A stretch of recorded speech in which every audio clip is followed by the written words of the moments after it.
Good morning and welcome to the 135th of our 365 days of Bible study.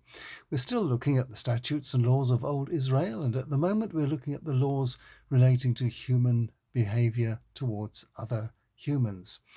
This is the bit about the law, about how law was administered in old Israel, and we're looking at witnesses and sentences and the guidelines given in the book of Deuteronomy.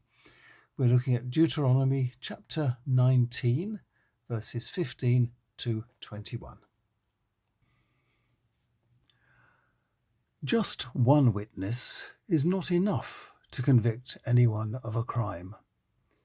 At the very least, you will need two witnesses to prove someone is guilty. If someone tries to damage another by falsely accusing them, they must both go to the one sanctuary to seek judgment from the priests and judges in office at the time. It is the judge's job to carry out a thorough investigation. If they find out that someone has made a false accusation, they will receive the exact punishment the innocent person would have received if they had been found guilty. That will purge everyone of the evil, and everyone will know about it and be afraid, and no one will try it again. In cases like these, be severe. The sentence will be life in exchange for life, eye for eye, tooth for tooth, hand for hand, and foot for foot. These laws are very old and were probably made in order to prevent revenge killings and family feuds amongst the Israelites. These precepts were designed to take away the severity of summary justice and inter-family feuds and bring about peaceful settlements of such disputes, replacing such rough justice with due process of law. These regulations assume easy access to a sanctuary and the clergy and lawyers there, so they may well come from a time before all worship and sacrifices were centralized in Jerusalem.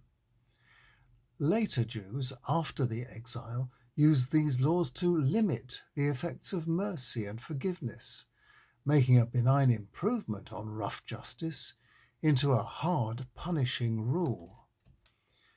Conviction on the say-so of just one witness is by these rules inadmissible. Multiple witnesses are mandatory. Later, these laws were applied with a severity that was not envisaged by their original writers, and it is that severity which Jesus criticized.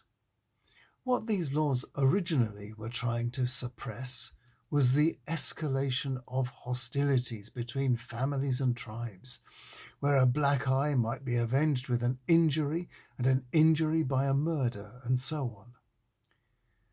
This law is scrupulous in its fairness.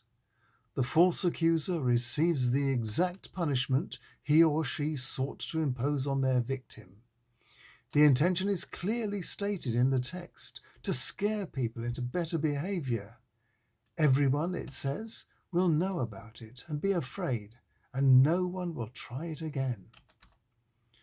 The early Christian attitude to these laws was to turn them on their head, not to expect bad behavior, but to encourage love and forgiveness.